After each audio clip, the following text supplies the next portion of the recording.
So your scorekeeping.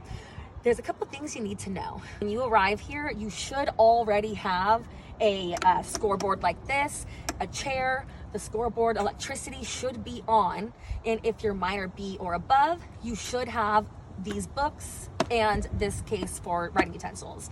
If any of these things are missing, you just head over to the snack bar and ask whoever's on duty to get you these items, and they will.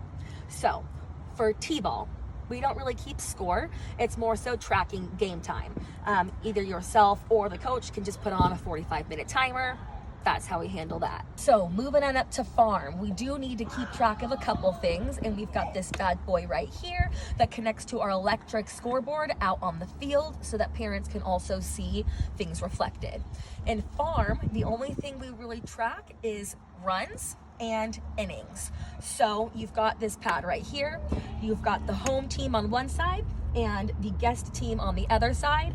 And you've got these little +1 and -1 buttons. So you'll push obviously up for one, and if you accidentally add the wrong one, you'll go down, and this is for home team. If the guest team is hitting, then you will enter in with these buttons right here, okay? And then to switch the inning, you just hit this button right here. You also need to keep track of outs when scoring for farm. So that is going to be done right here, and it's the same button for either side. Okay, this job for minor B and above should be a 2-person job. It's going to be very difficult to keep track of the electric scoreboard on top of pitch counts and the written scorebook, which we're gonna get to. It does get a little bit more involved here as well. So when you're doing minor B or above, you need to keep track of pitch count, strikes, outs, balls, as well as the scoring and the innings. The +1 and the -1 up here is gonna be for logging runs. Now right here where it says PC, this is for pitch count, and it is important that you properly do this. So for each team, when the pitcher's up, every pitch they throw needs to have this pushed. So if home team is pitching, you use this one. If the away team is pitching, you use this one. And if a pitcher is switched, right here, it says PC reset. You need to hold that down until the board clears out and a new pitcher can start their count. So for minor B and above, you're also going to need to be using this keypad over here. We're going to keep track of balls, which they get 4. We're going to keep track of strikes, which is 3, and then team outs, which is also 3. To keep in mind for the strikes, after they've received the first 2, then foul tips no longer count against them. And that's going to be when the bat makes contact with the ball, but it goes foul. Now, when you get to minor B and above, it's a little more intricate, which is why I do suggest having 2 people here. One for working the electronic scoreboard and one for working the paper scoreboard.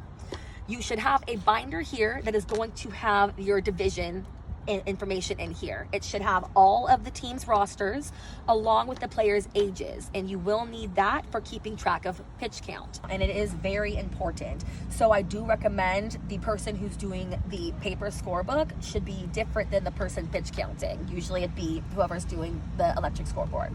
You're gonna have 2 of these. It's gonna be one for each coach of the teams that are playing, and both coaches are gonna need this form filled out. So you have 2 options: either simultaneously do both coaches, or you do one and then at the end of the game you can replicate it onto another sheet. So for filling out pitch count, the basics are here: date, your name, and then the 2 teams that are playing, as well as the division. So you're going to put pitcher's name here, and it's going to be the starting pitcher of the first team. You need to include their jersey number and their league age, which will be found in the beginning of this binder with all of the team information. And I'll also put your team here, okay? So this information is important because certain ages can only do certain pitches. And you will find down here at the bottom the ranges of each age and how many pitches they're allowed to throw in one game. So stay with me here, okay? When your pitcher first starts a batter, you're gonna do an X for the first pitch. And then all pitches following you'll do slashes, okay? And then when a new batter comes up, the first pitch for them is an X. So that's going to be important because the ending pitch count is what's going to determine if the pitcher can play again in the next game. So over here, you're gonna put the total of pitches when the pitcher's done. And again, bear with me, you're going to put the number of the last X. So if your batter or your pitcher starts a new batter at 84 and then throws 3 more pitches and then is done, you will be recording 84 here at the bottom of the sheet, or the end of it, okay? And on each sheet, you need to have the pitchers for both teams. When the game is over, you need to get the slips signed by both managers for the teams. These books are kept with the managers and it travels with them from field to field so that they are able to keep track of what the players can and cannot do for each game. Now, before the game starts, each coach should provide you with the list of their batting lineup, and that is going to be placed here. You need the player's name, first and last if possible, as well as their number, and that's going to go in the exact lineup. You're going to do that for away team on the first page, home team for the second page, okay? So, scoring. Let's see, we've got your first player here, okay? You're gonna put your number 2. They are up to bat. You're going to see, these are the innings, 1, 2, 3, 4, kind of self-explanatory. And then we've got the fields here. So, bear with me, it's a little intricate. We've got the way to mark strikes. So, if your batter hits a strike, you cross the 1. If they get another strike, you're going to do that 2 right there. And if they get a third strike, they are out.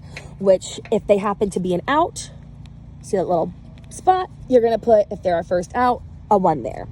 Now, if they get a ball thrown, those are going to be marked right here. 1, 2, 3. And when they get the 4th ball, they get to walk.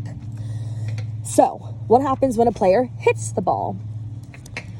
If they hit it, you're going to start here, and let's say they make it to first base. You're going to draw a line on the base to however far they made it, be it first, second, third. You're going to end there. If they get out at first, draw the line, then put a little X there to show that they got out there, okay? The important part with this is you have to follow the players. So when the next one comes up to bat, you're going to do the same thing, but you have to remember to also mark the lines if the previous batter moves forward. So let's say your first batter got 2 balls, a strike, and then put the ball in play, and they made it to first base. This is what your scoring cube is going to look like. Now, batter 2 is up. They get, let's say, a ball, a strike, and they put the ball in play. Let's say they make it to first. Great. But you also need to remember that the first batter moved around the board as well. So let's say they made it to second or even third. You need to follow those lines around. So now your third player is up to bat. They get strike, ball, ball, and then they get the ball in motion. Let's say they make it to first or even second. You need to follow them around, and then, player up here, he came through home base. We're going to finish the triangle or the diamond and fill it in. That's how you know a runner came through. If they don't, or if a team member gets an out, if a batter gets an out, wherever they may get it. So if they got out at first, if they got out at second, if they got thrown out at third, you're going to mark an X on the base they got out at. And then this little circle right here where it says out, you're going to put a number 1 if it's the first out, and so on and so forth. 2 if it's the second. So once your first team has finished batting, you're going to have all of your outs and however many runs they got. And so you're going to go back and you're going to count the filled in diamonds. And then at the bottom of the inning, you're going to just put how many runs they got. So let's say 3 people came through. We're going to put a 3 there. So once the game is over, you're going to count up all of your runs from the bottom of the innings. And then you are gonna, so let's say 2, 5, 1. So we're gonna tally this all up, 6, 7, 8, 9, 10, 11, and you're gonna come down here and circle that. Now, the score should also be reflected on the electronic scoreboard, but having multiple places to triple check all of the information is what we got to do here. So.